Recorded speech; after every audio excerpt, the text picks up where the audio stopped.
Hi, everybody. Welcome to Leading for Life Stories, Season 2. My name is Bob Judson, and I'm your host for this podcast, and I'm absolutely delighted to have you here joining me. Thanks very much, and I really hope you enjoy what follows. My guest this week is Simon Reid. Simon is the head teacher at Christ Hospital School at Horsham. He's been a teacher for his entire adult life, having originally grown up in South Africa and then moved away when he was young to pursue the teaching career that has taken him to a wide range of different schools with enormous success. Prior to Christ Hospital, he was also the head teacher at Gordonstoun School in Scotland, another very famous, long-established institution. We talk a lot about education in the round and the value and importance of it to society and the grounding it gives people, the challenges that pupils face these days, the challenges that staff face these days as well in the teaching environment. And it's a fascinating conversation. It's a particularly special one for me because, of course, I went to Christ Hospital myself as a boy. So it's very much a look back at my alma mater, as it were. And I have tremendous fondness and admiration for everything that Christ Hospital does, because without a doubt, in my personal case, it changed my life forever going there. And I'm enormously grateful and always will be to the school for everything that it stands for. I really hope you enjoy this discussion as much as I did. It's a great thing to be able to talk about education as a cornerstone of our societal backbone. And it really is that. If you think about the importance of a good grounding in your life to get you started, to get you where you need to be, teachers play a vital role in getting us to that place. And it was lovely to talk to Simon at some length about that. I hope you enjoy it. Here we go. Simon, welcome. Thank you so much indeed for your time. It's fantastic to have you as a guest on the podcast. I think you are the first teacher or education specialist I have had in the more than the year I've been doing it. So it's really great to have you here. Well, I'm sorry to break patterns, but I'm delighted to be here. Thanks very much. Yeah. No, don't apologize. I'm all for expanding this. This is absolutely terrific. And talking of that, I mean, you've just to get us started, you've had an amazing career in the education sector. I mean, you're the head teacher of Christ Hospital now. You've previously head teacher at Gordonstoun. But can you give a kind of summary more broadly of your career journey, as it were, to date? Yes, sure.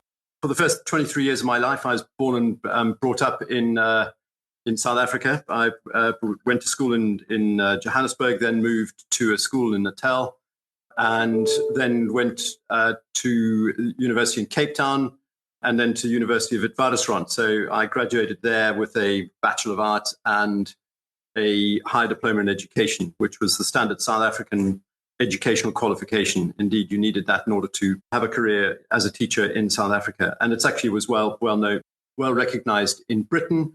I also married in 1985, the year that I graduated with the higher diploma in education. And Michelle, my wife, being French, the idea of living in Europe for a while seeded, and we acted upon it, grew the seed, and came over towards the end of 85 with the intention of being here for about a year. South Africa was a fairly claustrophobic and frankly ill place to be at that time for all sorts of reasons. Mid-85 was sort of high apartheid and police state brutality. So the incentives to experience a different sort of lifestyle were quite strong. And we came over in 85. I looked for jobs in Paris for a while as a kind of English as a second language teacher, but at the same time was looking at the possibilities of teaching in secondary education in Britain. And I successfully landed a job at Brentwood in January of 86, or should I say I started in January 86. And from there, I was there for 3 years, then at Stowe School for 5 years, which was a very pleasant experience. So we didn't have any children at that stage, lots of young members of staff at the school. We had a lot of fun. And I taught English, continued teaching English literature. I had been trained as a history teacher, but really the history teaching side of my early career faded quite soon and quite quickly, and I became an English literature specialist. And that satisfied an interest for me. So I was at Stowe for 5 years, always coached a lot of sport, British independent schools, indeed any schools, were pretty pleased to have somebody who could manage sport and had some experience of sport. And so I coached a lot of rugby and a lot of tennis, mostly tennis, I have to say. From Stowe, I then started my teaching, or I became second in department at Christ Hospital, where I am now. And that was in 1993, was at Christ Hospital for 11 years before becoming deputy head at Worksop College in Nottinghamshire, where I was for 7 years, and then took over as principal at Gordonstoun in 2011, where I was for 6.5 years, 7 years.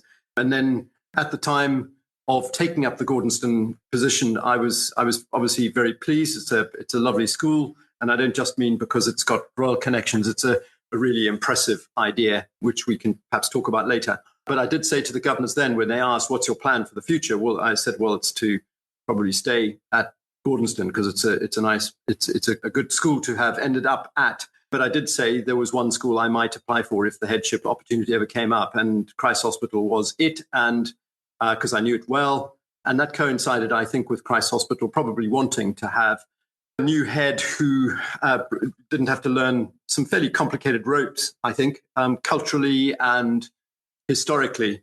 I didn't need to learn all the ropes from scratch. I had a grasp of the ropes already, and so have come down here. So in 2017, I arrived here 8 years ago. Wow. Yeah. Amazing series of jumps around the UK and more broadly as well. That's incredible. And yeah, I would be interesting. Maybe we can digress later and talk a bit about South Africa, because it's a fabulous country. I've visited it several times, as you know, and I think it's I can completely see growing up there must have been pretty challenging in those times. That's for sure. Just to stay on the education theme, though, I always like to talk about early motivations. Why teaching? What took you into teaching in the first place? Well, I think probably initially at the age of about 16 or 17, and until then, I had thought of law. And in fact, in choosing to do a BA and the subjects I chose, I kept that option open.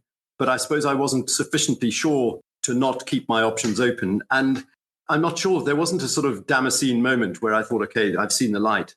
It just gradually evolved. I think it may have been coaching tennis as a student and being quite enjoying myself being with young people. I was also fairly clear, having been brought up in South Africa, that if we're looking at ways in which a society might improve, and again, we may want to talk about this later, but a way in which a society improves, then one of the key points is education. And so I suppose with probably naive confidence, I thought that I could make some sort of difference. I don't mean in a philanthropic, or I don't know how to put this. I don't mean in a sort of glorified way of thinking that I was going to save the world. I just thought that probably was getting close to the foundations of what a society might become, and a way in which to improve the way in which decisions were made. That view has become far more sophisticated, I have to say, over the last 40 years, and I can add flesh to the bones of that point. But it soon became, as I started teaching, something which I realized, and I was very fortunate in this way, I had landed on my feet as far as education was concerned. If landing on your feet means finding the right job for the right person. It wasn't a bad match, and I don't mean that as in a boastful way. It seemed to work. Kids weren't entirely appalled by what they encountered in the classroom with me, and I sort of gathered some confidence from that. Yeah, I think you're absolutely right on the kind of broader societal point. I mean, clearly education is vitally important, and that's a nice segue that takes us into the CH conversation in a minute, probably. But I couldn't agree more. I think it's something that obviously is one of those vocational kind of jobs. It's a bit like, I spent years in the military. It's a similar sort of thing. It's not a get rich quick scheme, nor is teaching, clearly, and therefore, actually, I fully applaud you for that. I think it's without a decent start in life, how do you ever expect people to amount to anything? I think it is one of the challenges of any society where you've got fractures within it, that you see people who grow up without some form of decent introduction to the world. It makes it really hard for them to make their way in it sensibly and find the right paths of whichever way they're going to end up going, and that can clearly turn some people into completely down the wrong track totally.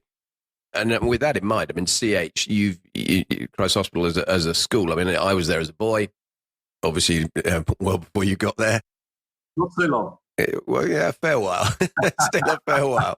And I mean, it was a baptism of fire, I suppose, for me. I went there in 1973 as an 11-year-old boy, having lost my father when I was 3 years old. And at that stage, certainly at the school, it was predominantly, not exclusively, white. And just because society, I think, was in that sort of space. But the vast majority is broadly the same size, as about 800 pupils, I think, at the time, all boys, because the girls' school was up at Hertford. And obviously then amalgamated 5 years after I left. I think the amazing thing was, even in those days, it was very much, vast majority of my fellow pupils at the time had come from similarly challenging environments with, lost a parent, often through death, sometimes through divorce. But interestingly, having then years later come back into as a governor and seen just the huge change. I mean, in terms of ethnic balance, obviously the co-ed now with the 85 amalgamation, so, and 50-50 basically boy-girl now. But also one of the things I think, and to your societal point, that is really striking, having looked at it through my kind of governor lens, is the level of challenge that some of the children you've got at the school now face at home is in my opinion significantly more than actually I faced. I mean, okay, it's difficult enough coming from one parent family back in those days, but some of the really difficult environments, home environments that some of the children at Christ Hospital have, is very, very evident, and it genuinely is a place that changes lives. And I think, I mean, it's a cliche to talk about changing lives and all that sort of thing, but I think the reality from my perspective is that is one of the things that the school does. I mean, you've worked there as a teacher, as a house parent, now obviously as the head teacher. You came back, and I guess part of the reason you came back is, I mean, I don't want to put words in your mouth, but some of that kind of mission and the focus based on what you've said. But I'd love to hear your perspectives on the school, what it means to you, and what your take is on what it stands for and does. Okay, well, I mean, thank you. I mean, I think the first thing to say is that I think it's possible for anybody working, dare I say, leading a place like Christ Hospital to feel that they've got some kind of monopoly on virtue in independent education. And I don't want it to come from that perspective.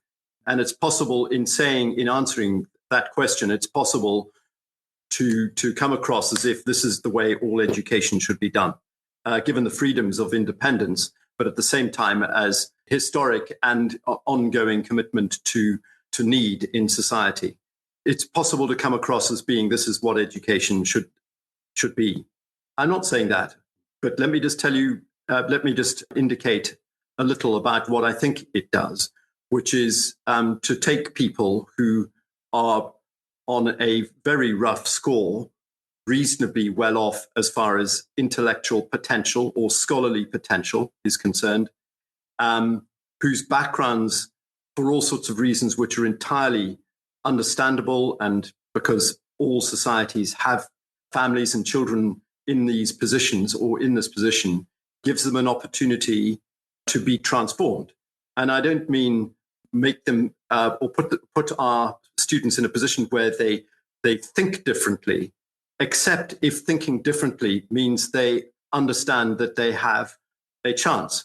And so I suspect a very simple way of projecting or understanding a fairly complex institution is that Christ Hospital, even briefer than its mission or purpose, is a place that gives children who otherwise wouldn't have it a chance. And in either 7 or 5, we have less influence on people coming in at A level, but let's say 2 years as well. In 5, 7, or 2 years, we transform the opportunities that children have and also the confidence that they need in order to explore what 7 years before or 5 years before had not been conceivable. And that's what Christ Hospital about. So if why did I come back to Christ Hospital? Because I suspect the ongoing and always felt tension of operating such a divisive educational system, and Britain's not the only one where there is state or maintained sector and independent sector, it is sandwiched between those two ends, those two divisions. And it is divisive, and there's no real way of getting around that. By the way, I don't actually agree what one does in order to solve that is to tax independent education, but that's a matter for perhaps for another time or later. But Christ Hospital, 90% of its children come from state primaries. In that respect, it's a state education or we're delivering an education to state to maintain sector type children.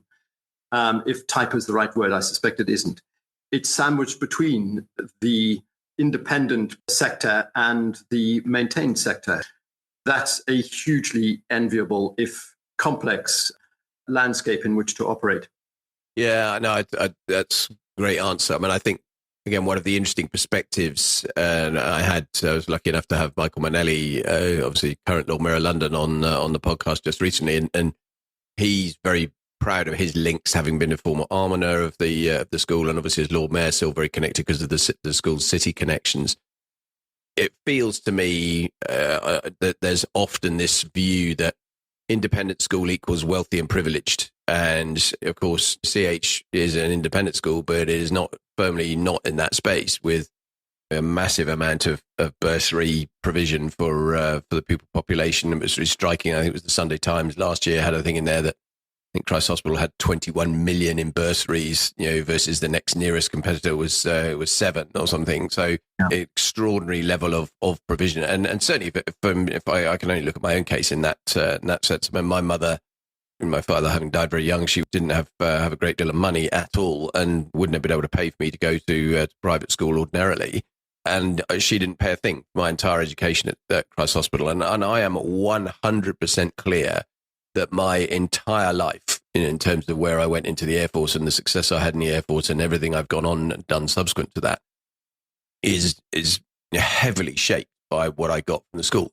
So, and I'm a complete evangelist, as you can probably tell, because it's it is just such an opportunity. And I do agree. I think that the frustration is, particularly from a government point of view, whichever particular flavour of government it is, they tend to look at this through a rather binary lens, which is unhelpful because there are far more shades of grey than are obvious in that space. That's for sure. And I think definitely it's an area we'll come back and talk about a little bit later on. No, okay, but I mean, this is not me to set up the debate as adversary of the government. In a sense, we've got to work with government, and we have started that process very fervently, and will continue to do so. So I'm not taking up any cudgel to beat government down with this. I'm not in a position to do that.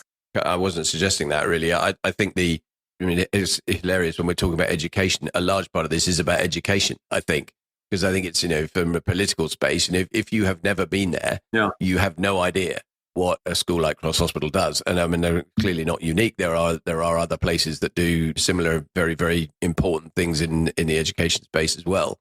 And so, yeah, absolutely, being in a position where you can influence that debate is really important. And I mean, hopefully, some of this, the sort of things that you get your voice out on this and all sorts of other channels, not least actually into all those city connections, because I think that's a very powerful group in terms of who actually understand what value this brings in a world where people need every advantage they can get, frankly, because it's vitally important to do that. Changing tack slightly and looping back to your Gordonstoun role, I mean, you said you'll kind of come back to it as well, but I'm really intrigued. I mean, Gordonstoun, as you say, is probably best known for the royal connection with Prince Philip and then Prince, now King Charles, and that is not necessarily helpfully been played out in documentaries or fictional documentaries like The Crown, where obviously there's a pretty challenging images got put across around that. And I'd be really interested in your perspectives on Gordonstoun, and particularly having been in the head role in both places, differences. What do you see? What's the variation? How has it transitioned in terms of your own thinking from a leadership point of view as well? Yes, I think that it's interesting. They are very different, but they're also very significant similarities. At least I hope so, because otherwise my commitment to both schools seems to be a little bit shallow, because I've shifted from one to the other, I think, not with massive difficulty. Gordonstoun has an ethos. It's an ethos-driven school. It has an idea about what education should be based on the writing and leadership and experience of Kurt Hahn, who was its first head teacher. And he was quite clear that in order for education really to develop and for really to have impact, that it needed to be based on some core principles which were actually outside academia, although he was an academic himself and educational philosopher. That had to do with challenge. It had to do with international relationship and building internationalism, if you want. And it had to do with service. And all of those things are not easily denied as being motivations for linking oneself with them. You know, those are fantastic ideas. So, and by the way, the idea of service didn't have some kind of woolly notion or soft cotton-wooled notion of let's go out and do good in the world. Although, of course, as a product of service, doing good is not a bad idea. The primary motivation for service was to give children the opportunity to feel needed, and having felt needed, to build their self-esteem. You know, that's a subtlety of service, which I think is often lost on people who are critical of do-gooders. The other 2 points about challenge, that had a lot to do with being out in mountains, being out on the sea. The school has owned 2 boats, which it had. And I say boat, they were actually significant expeditionary type yachts. And even yacht is the wrong way of describing this, because it was about offering children an opportunity out on the sea to come to terms with risk, to understand risk management, to understand themselves in relation to others when they're under pressure. The whole motivation for outdoor education, what I'm calling at Christ Hospital expeditionary education, as I think you know, the whole motivation for it was to put children in a place which was comparable to being in entering some kind of crucible, where you come into the crucible, and because of the nature of a crucible, you leave it, hopefully not too badly scalded, but you leave it changed. It alters the nature of the child because they have experienced outdoor education. Now, that is absolutely fundamental. A rather brutal summary of what Gordonstoun was about. That was a fantastic principle. And by the way, you'll have noticed I haven't mentioned anything about royalty yet. And I don't think that any of the royals who were at Gordonstoun and whom subsequently I met would resent my saying that actually Gordonstoun isn't about the royal family.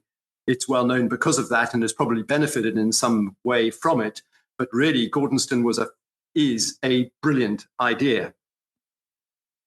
That is very closely linked to Christ Hospital in terms of there being something outside academia which motivates it, which drives its excellence.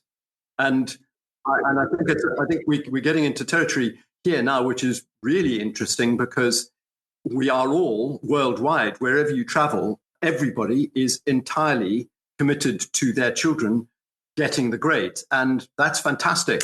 It is the currency which gets you places. Just how you spend the currency, I don't think is learned or taught in a classroom. And that is outside the classroom, or at least the classroom is only one of the influences on children's being able to choose wisely about how they use the currency of academia to get places, to manage their lives. So in the respects that I've just described, Christ Hospital and Gordonstoun are actually in very different ways trying to achieve something which is fundamentally about education. That is such a fascinating answer, and I can completely see from what you said the similarities piece of it. I totally agree on the academic versus wider educational point. I mean, I think one of the things that, fine, I left school with A-levels and I then went straight into the Air Force without going to university. No one really has ever asked me what grades I got at A-level. I mean, it's interesting that I got some, and that's fine, and I passed that kind of level of attainment. But I think the life skills element of what you potentially get from a school, whether it's Gordonstoun, Christ Hospital, or indeed somewhere else, I think is a vitally, vitally important part of what sets you up well for life. Because at the end of the day, just being a brilliant academic is not necessarily going to do that. So, no, really, really, really interesting. I hope, obviously, my sole experience of Gordonstoun is flying around it from Lossiemouth in a Jaguar. hopefully we didn't disturb too much while we were doing that. But I suspect there might have been occasions when it was probably a little bit of an annoyance. We did try very hard to avoid, particularly during exam periods. I remember that being flagged to us as we had to be more extra careful that we weren't making too much noise. Tornado and a typhoon, there's only so much you can do about it. Afterburners. Yeah, that's true. No, it was Jaguars in my day, but that was one of the features because obviously it was very proximate to the airfield and way up there. It must have been beautiful as well, as you say, the outdoor bit. When you're Gordonstoun, Christ Hospital is in a nice location in West Sussex, but in Gordonstoun up in the very north of Scotland, I mean, you've got access to some of the most amazing countryside, haven't you? Yeah.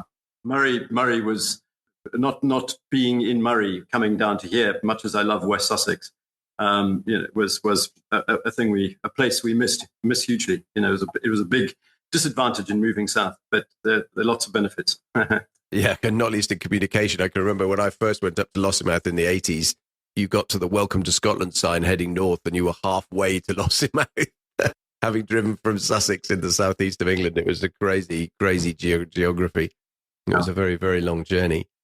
Turning back to you personally and looking at your own kind of leadership journey, I'd be really interested. I try and talk about leadership styles and people, how they've adapted over time. And quite often that's unconscious as well as conscious. They haven't necessarily thought about changing, but they have just changed. Your kind of perspectives on values and the style that you project and all the rest of it, how have you changed over your career? I think there are fundamental ways in which I haven't really. I think the word detachment and dispassionate, or I'm not sure that, detachment, neutrality, objectivity, dispassionate response to things is hugely helpful. People often confuse not being interested in something with being disinterested.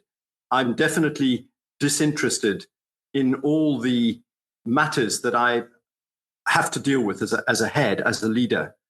And that, I suspect it's not entirely possible, and it's inhuman to be completely dispassionate or disinterested, but there is a conscious and growing commitment to not taking sides when you hear what people are feeling and you are making judgments about their behavior, whether it be young people or people who are less young. There is a constant, for me, engagement with that commitment, and it does involve some difficult conversations. And I suspect that people would know, and they would know that there could be some discomfort in speaking with me about about matters which go on at school or in society or anywhere where I am contracted to have influence. There may be some discomfort, but I think, at least I hope, that beneath that they understand that it comes from a place, or it's motivated by a wish to manage the world to a better position, or manage the community, as I say, where I'm contracted to have influence, with kindness, with sensitivity, understanding, definitely civility, and all of those things which may seem to be secondary are actually primary.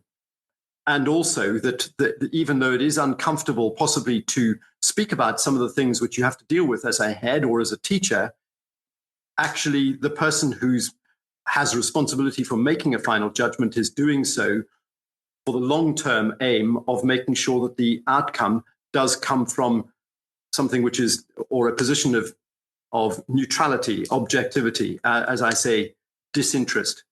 Really interesting.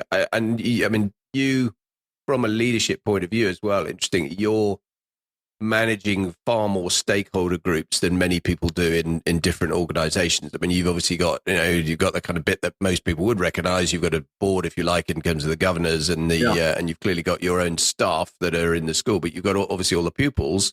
And I'll come back to that in a second on a different tack, but then all the parents as well.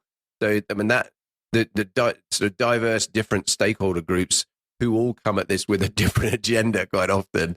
I can see that being quite a challenge that you've had to have to juggle with on a daily basis, pretty much, don't you? Yes, it is.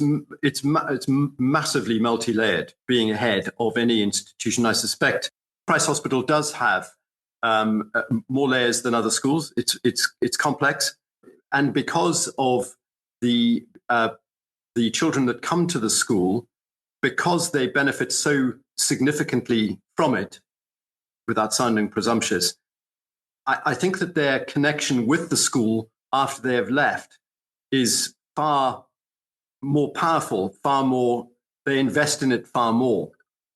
And I dare say that there are some old blues who feel that they are the custodians more of what the school is than these headmaster types who float through. Yeah, I'd forgotten about the old blue community when I listed there. You're absolutely right. I think that's very true. But they, many of them, indeed, by far the majority, are themselves, they only want the best for the school. And so I think I would probably go as far as saying my relationship with most old blues has not suffered over 8 years, and they feel as strongly supportive of the school as they ever did. But there will always be some who think that the latest iteration of leadership at the school, we must just wait until he goes. But nobody's ever actually said that to me, but I'm sure that that's the case. That's the nature of leadership. Yeah, no, I think that's inevitably true. On the pupils front, one of the things I do from a leadership point of view these days in terms of leadership development is I do a lot of work with various organizations, but probably foremost amongst them is Deloitte University, which is their training establishment. And it's really interesting where now I'm dealing mostly with senior managers and directors. So these are individuals who are in their, typically, with a few exceptions outside this zone, probably 30 to 40. And they have been quite challenged over recent time by what they're describing as Generation Z, coming obviously out of the academic world into the world of work, mostly through university, often obviously in recent times having experienced the whole COVID saga.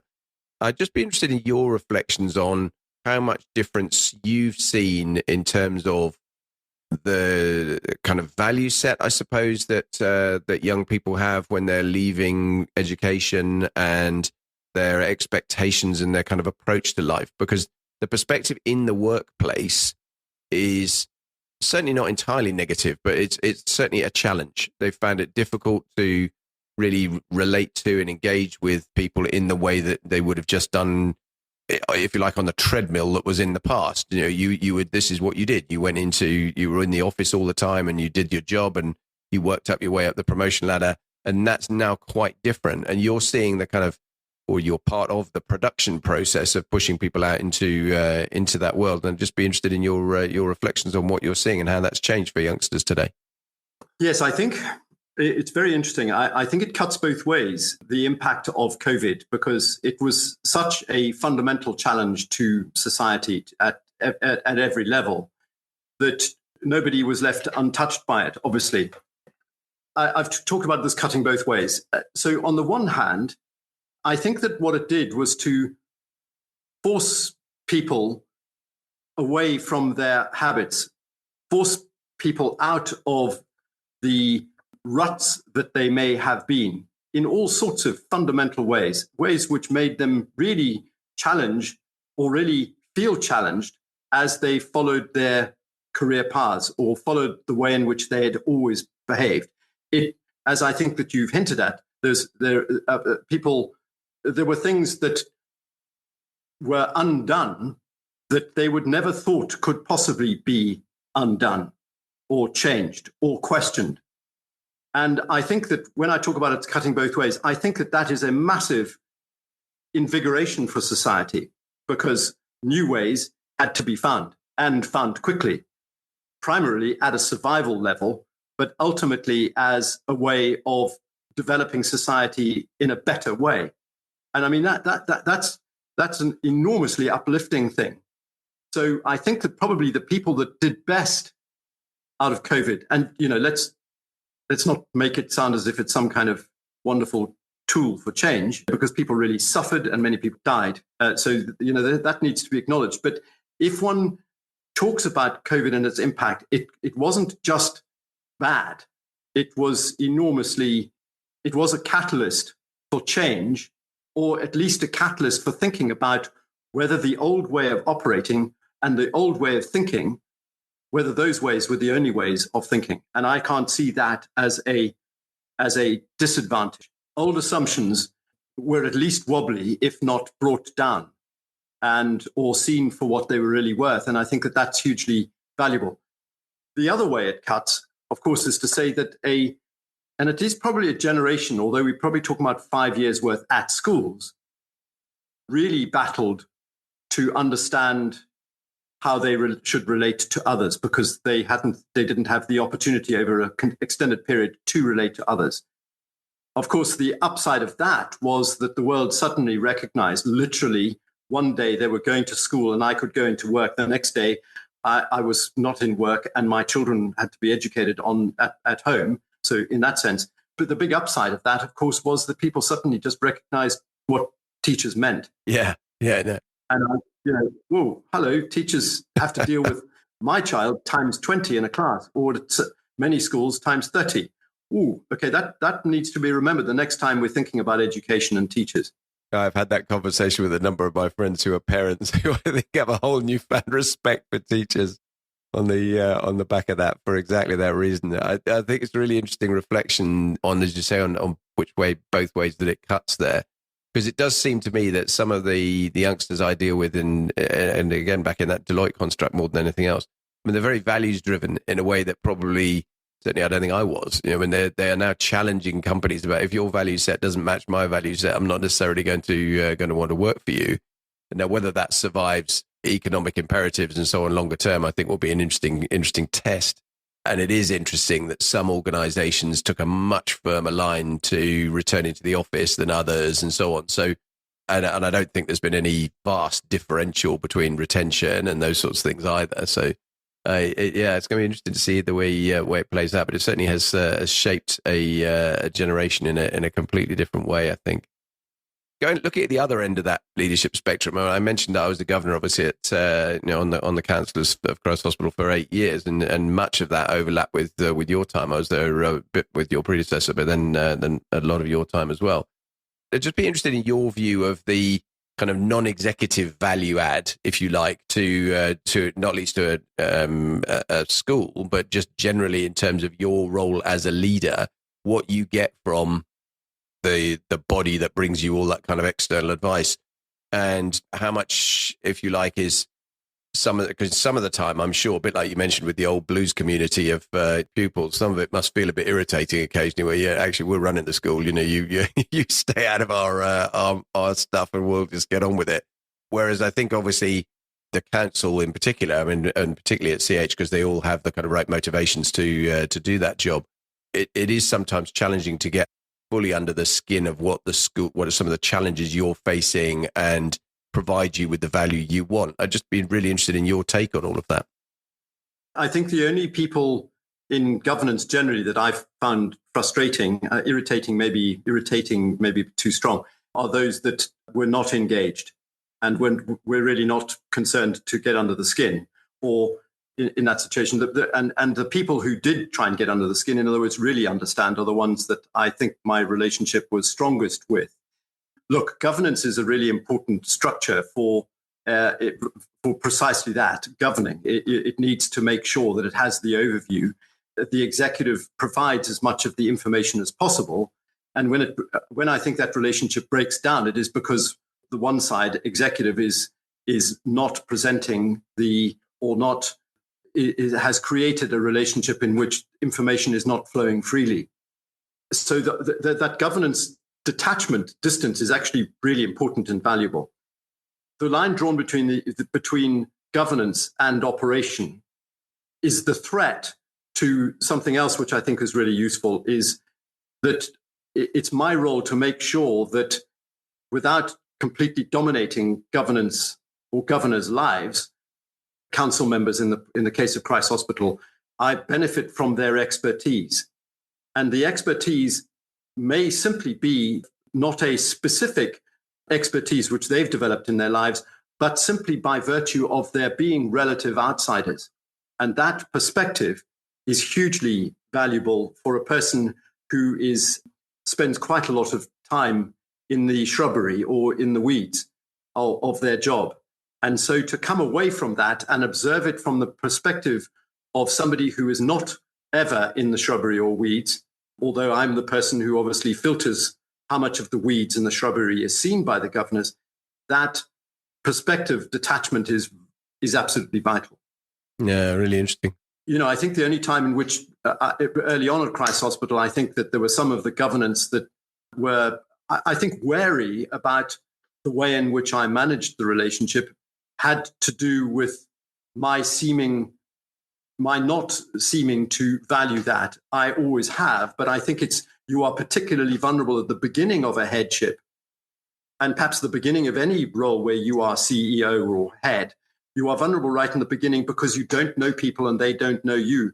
And quite quickly, the assumption could be that what's happening is the CEO or executive is keeping information from and not respecting or valuing the expertise that can come from governance. It's an entirely understandable challenge, but I have to say, given the governance or the council members here, it wasn't a problem that lasted very long.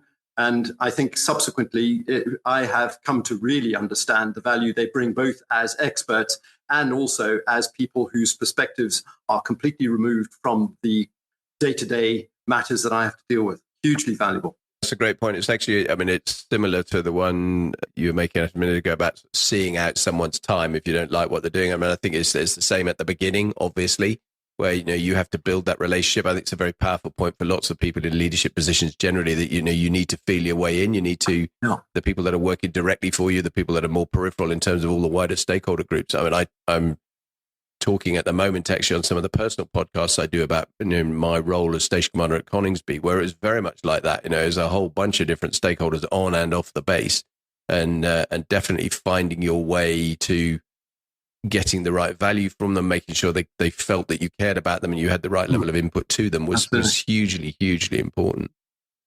Role models and influencers is something I always tend to focus on these, Simon. Who has sort of shaped your thinking over the years? I can't, I'm not going to apologize for mentioning my father as a lawyer. I think he thought in a very detached, dispassionate way. Sometimes that could be frustrating, and perhaps you wanted to get something a little bit more bloody from him. But he is powerfully dispassionate in his judgments and very rational. And the legal brain in him, the legal background in him, I think cannot but have been a strong influence on me. But if we go away from family, and family, as I say, I'm not apologizing for the fact you start with family, but I suppose somebody like Muhammad Yunus has been quite influential. Muhammad Yunus was the chairman, president, CEO of Grameen Bank, which extended microfinance 98% to women in Bangladesh, starting way back in the mid-70s, I think, possibly late 70s. And his return on, we're talking about tiny loans to people to help themselves, rather than simply operate on the basis of philanthropy. The return on loans was something like 97, 98%. In other words, the loans were paid back. I could go into more detail about this, but this is a man who, in fact, subsequently has been challenged for corruption. And I think probably I don't know enough about it, but I think essentially they may have been right, but something has gone right there, because he is the person who most recently has been appointed as the interim president of Bangladesh after the flight of Hasina Wazed, who's been in power for a long time. So what is it about this leadership that really, I just sort of think, okay, there's something really simple about it, there's got to be something really simple about education. It's teaching young people fundamental things, and whether it's through maths or chemistry or physics or art in the sports field or on the stage, you're getting down to essential values, I suppose, or essential behaviors, which are going to be important for later on. And I think in Yunus's life, he was a Nobel Peace Prize winner as well, so that was also something that went quite well for him. He's a person who I think got fundamental things right. And it was a simple solution to poverty, which was to trust and then to have good systems for ensuring that the trust could be fulfilled. He was onto a winner with people who might in society most be not trusted. And he trusted them, and he was right. Interestingly, it was very poor people and very poor women that he trusted, and he was right. So I think there's something to remember there. Wow, really interesting. Yeah, that's not a story I've heard. So I will, I'll go and look him up. That's fascinating. Really, really interesting. The other person, I suppose, and I think a lot of people might say this, and I feel that I can say it because he was a leader in my country. I mean, at the age of 18, I didn't really know about Mandela. There was such an efficient thwarting of understanding of what was going on in South Africa and its education that I didn't really know much about him as an 18-year-old. So that goes right back to, I don't know, 1979, 80, thereabouts. But I think that really the thing about human life is it swings from one end of the spectrum to the other. One minute we're cursing that extreme, and then in order to address the extreme, it swings to the very opposite extreme. And so we don't seem to be able to find the middle ground. And when he, in 94, became president, there was a commitment to middle ground. In other words, it wasn't a wiping out of what had been there before. At least there was an understanding of a need to relate to what had been there before, and not a determination to rid the world of it. It's again getting back to simple things. At the point, there's a fantastic story about a Basotho king at the end of the 1800s who, having defeated what had become the Afrikaner nation or the Boer nation, he was, shrewd, it was clever, but it was also politically sound and relationally sound, as he defeated the Boers, and in response to the defeat sent, I think it's 1,000 head of cattle after them to say, I do not want to be at war with you again. And so this was war and friendship. It was relationship after difficulty. And I think that Mandela got that. There needed to be a relationship after extraordinary torment and brutality. So, yeah, I admire him as well. Yeah, I think his story is an incredible one. When you look at what he personally endured and then his lack of sort of malice and no appetite for revenge of any form, it is, one of those people, if you're doing the dinner party thing, who would you have at your table? He'd definitely be one of mine. I think he's an extraordinary individual. Great list. When you go all the way back to that South Africa time, you were looking at providing advice to a school-age you now, with all that you've done since and what you've done, where you've moved to and the roles you've had and everything else. What would you be saying to school-age Simon? Yeah. I think that every child, everybody has to fight two counter-pulling things. One is overconfidence and lack of confidence or lack of self-esteem. And in going through a process of trying to resolve that, one is inclined, or we are, I think, tempted to think that the only answer is to become supremely confident. And I think that is, you do it at great peril, because losing sight of the delicacies of lacking self-esteem or not being confident, losing sight of that means that your confidence is never tempered. And it's got to be tempered by humility. It's got to be tempered by something more gentle, which is not about confidence and strength and power. It's about the very opposite. And so it may surprise people to know that I lack confidence. And there's no two ways about it. But I'm absolutely clear and proud of the fact that the very opposite of confidence is necessary for leadership.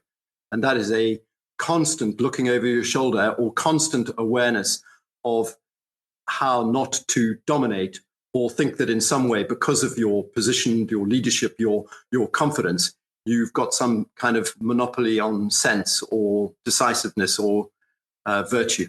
It's a great point. I totally agree with you as well. I think humility and empathy and so on are such important skills for a leader. And if you don't have those in your toolbox, then you're in trouble, because it's, autocratic leadership is not going to work. I mean, it might work in the short term, in certain environments, but it's never going to work long term. That's 100% sure.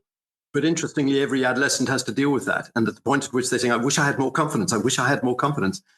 Okay, that's okay. But you also don't want to lose sight of the very thing that you think you should have less of, which is lack of self-confidence. Yeah, and listening skills too. I mean, and it's so important. One of the things I say to people all the time is, you've got to listen more than you talk, and you need to listen first as a leader. If you walk into the room and state what your outcome is and the solution that you're aiming for is, then guess what? You're going to shut the room down, and that's what you're going to get. Yeah. Which is not very that helpful. Highs and lows, though, Simon. I tend to try to get focus on the good bit first, and then the more challenging bits. So, things you would have done differently, and/or what's your high point? Let me start with a low point. I mean, I think there have been times in my career as a head where, and I meant head, emphasize that because as opposed to being a deputy head or house parent or whatever, where I think instead of being just the educationalist, I should have been and would like to have been more a business person, in somebody with real determination to find a way of being business savvy and having business nous. Because I think that heads nowadays, whether they are in this or that school, and by this or that I mean maintained or independent education, have to have a very clear eye on the business case for their schools. And I think that the consequence of my thinking to be a head meant to be an educationalist largely meant that some whom I led suffered a bit. And that's a sadness for me. Interesting. Yeah. I mean, I think it's an area that, if I look back at my own time in the Air Force, actually, interestingly, with those same things, finance and business skills and all the rest of it, they were just thrown on as a bit of an add-on. Nobody really taught you how to do it, and it was a real challenge. And it was a challenge for me as well when I left the military to go out into the commercial world. So yeah, I can completely recognise that. What about the high points? There must have been a lot of those. I should imagine for you. No, I think that my encountering, I think that the high points have been every time and I hope this isn't too washed out a response, but every time I meet young people, and that's such a cliche. So let me put some flesh on it. The senior Grecians, by that I mean the monitors, the top group of leaders in the school, whom I suppose I choose. So maybe it's an echo chamber, but these are enormously impressive people, and there's a high point in my encountering them, which is hard to describe. They're very, very impressive. And I think that there's something more profound in that. It is what education is about. And the virtue that I think lies in education is that in such young people, you don't see them turning out a certain way. In other words, the Christ Hospital type, or the Milton Abbey type, or the Worksop type, or the Gordonstoun type. They are just the human life potential that you encounter. And so I suspect every time I encounter them, there's a high. There's something that gets back to fundamentals, and it's very, very valuable for me. I could talk about meeting Princess Royal, or I could talk about showing the Duke of Edinburgh around Gordonstoun. Those sorts of things. Yeah, there were big high moments, and it doesn't matter what your feelings, your nationalist instincts are, or your royal instincts are. At the end of the day, these people have had experiences which you admire, because they've met people that you will never meet, and most people don't meet, and that's impressive. And so I could mention those things, but I think it's something more fundamental about children and them growing up. I guess you've also had opportunities where you've met pupils, some of whom might have been in the sort of the monitor kind of category, some of whom less so, actually, who you meet later on, because you will have shaped their lives, no question about it. And we're a good number of those who you've shaped in a very, very positive way, and that must be an immense sense of satisfaction, I would think, to feel that you've touched the lives of so many people over so long. Well, I think most of them, sadly not all, and that one has to just manage that, Yeah, you can't. I wouldn't expect it to be all. Yeah, inevitably. Fascinating, really, really interesting perspectives. If you had to pick one, what's your most important achievement? I think one of your questions asked, "What's the most difficult question you've ever been asked?" Yeah, that's the last one. I think, without being stubborn and with some considerable challenge and requirement to change perspective, I think it has been finding over and over again that essential principles about what education is has been. It's not an achievement. It's something which has been gratifying in a kind of slow glow way or quiet glow way rather than spectacle and big light. It's understanding the fundamentals of why education is so important in society. If we got education right, I think people, and if we were educating people properly, we wouldn't get them to necessarily agree on everything, but they may make a sensible decision when they get to the ballot box. Yeah, very interesting thought. I might come back to that. I'm not sure that that's what you were looking for, but No, that's fine. It's kind of cradle to grave stuff or cradle to life stuff. It's if you get the cradle right as some sort of emblem for bringing children up, how you bring children up, and you get them to adulthood and they're making semi-sensible decisions. One of them is not to smash somebody over the head because they disagree with you. Yeah. And the other is when their opinions are sought, that there's a reasonable chance of it being not the same as everybody else, but just respectful of everybody else. And I'm talking there about the ballot box. Yeah, and I'll just come back to one thing on that in a minute, but there's one question I wanted to ask just before we move off the personal stuff. I mean, you live on site at Christ Hospital. You're in a world where, certainly during term time, and I suspect term time extends well into the holidays in terms of the workload, both for the end of a term and the preparation for the new one for you. You're therefore never away from the office very much, in a figurative, almost literal sense, actually. Work-life balance. How do you find time to kind of escape that and decompress, and what do you do for relaxation? Okay, well, I do relax. I do get holidays, and I know I've worked with some people who don't take holidays. I take holidays.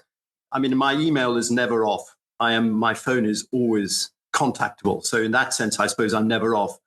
But when people get to know how I work and how I think they should be working, I generally don't get disturbed. Or if I am, it's for cracking good reason.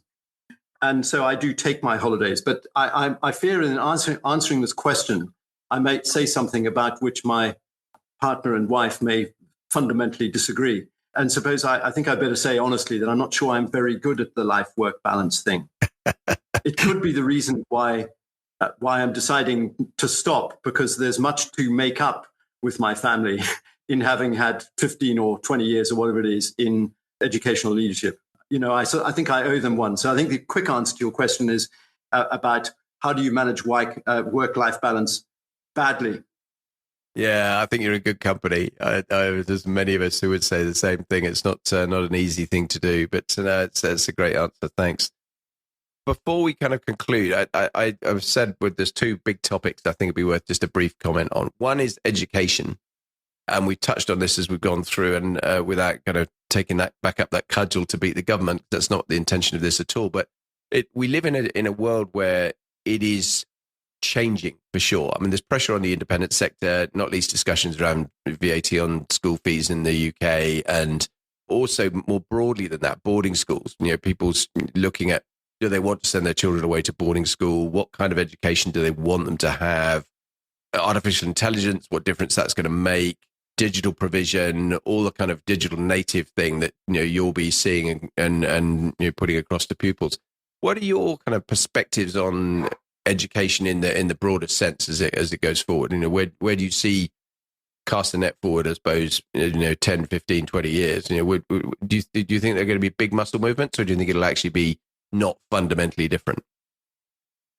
I think perhaps characteristically, I'm going to answer that both yes and no. In other words, yes, fundamentally different, and no, not fundamentally different. So first of all, no, not fundamentally different. I think that COVID taught us, when it swept every assumption aside or turned it upside down, what came through very, very strongly was that the relationship development of teacher-pupil connection, when it's taken away, has dire consequences for society. I think that you can lecture remotely, electronically, however you want to put it, at university. But between the age of 11 and let's say 18, 19, you need to have the nuanced response of a teacher to your learning needs in order for learning to be effective. And when I talk about nuance, I'm talking about facial expression changes, a child being sensitive to the way in which somebody else in the class has responded to what they may have said or how they may have acted. And even more importantly, they need to have access directly to the face of the teacher, which respectfully on a screen just doesn't work, in order to understand, measure how their response to what they're learning is being either praised or not, or how it's being responded to. So the tiny drip impact of a teacher relating to a child in a classroom, that I think is fundamentally not going to change. I could be found to be wrong on this, but I don't think it's going to change. And my evidence for that is COVID. Where will it fundamentally change? I think a lot of the drudgery of teaching and the administration which sits behind it may disappear, and that it will be done more efficiently by AI. And I think that's progress. I haven't got a problem with that. I mean, I'd rather not lose all the administrative support and the good people who help us in a school like this. But I think long term, it may be AI more efficiently does the things which take time now. And that can't be a bad thing. Look, I may not fully understand AI. I'm after all, just an English teacher and a head teacher, and I'm not being subdued there or seeming to sound as if I'm not proud. What I'm saying here is that at the end of the day, I think that AI has got a lot to offer, a huge amount to offer, and we shouldn't fear it. When it's misused, of course, when it's through AI, you present something as your own work, which is clearly not your own work, then that needs to be hit as hard as plagiarism was ever hit in a school. And that is quite hard. And I could illustrate that, but won't waste time now, about how that's worked in the last round of examinations. I think another thing to say, sorry, I'm going on a bit here and I'll stop, but I think the other thing about AI is that there are fears about it sort of taking over the world. As far as I can see, and this is what I meant about being an English teacher ahead, I don't actually think that AI is any better than the people who put the information there in the first place for the AI to be generated. And so I sometimes wonder, but perhaps this is my ignorance, I sometimes wonder about whether artificial intelligence is a kind of misnomer, in the sense that it's not intelligence, it's artificial gathering of information in a very clever way in order to help people manage their intelligence more efficiently. But, I understand I may not have the right end of the stick there, and so be it. Yeah, it's interesting. I did a podcast a while ago with a guy who is an AI specialist. I mean, that's what he does. And he's a Brit who's lived in the States for 30 odd years, I think.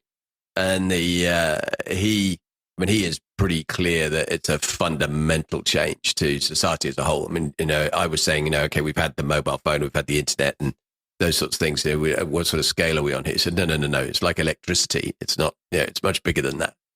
So I think it is going to be really interesting, and it will shape all sorts of things, including, we talked about actually education on the back of, at the moment, we live in a world which is exam based, and therefore that leads to challenges with plagiarism and all those sort of things you've just been alluding to.